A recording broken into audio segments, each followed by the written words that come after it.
So ngayon mga idol, ito may isi-share ako sa inyo. So main cable ito. So gagayin muna natin bago hinangin.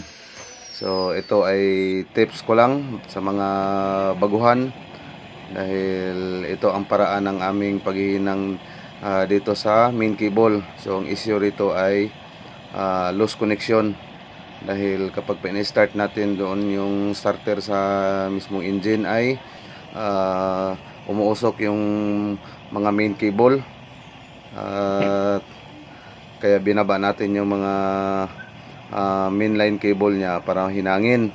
So ito yung paraan na ginagawa namin. So pagkatapos na i-grind, so ito yung proseso na ginagawa namin. So ayun mga idol, sana nagustuhan ninyo yung sinishare ko na video para ito sa mga baguhan. So paki-like at paki-subscribe na lang ng ating Facebook account at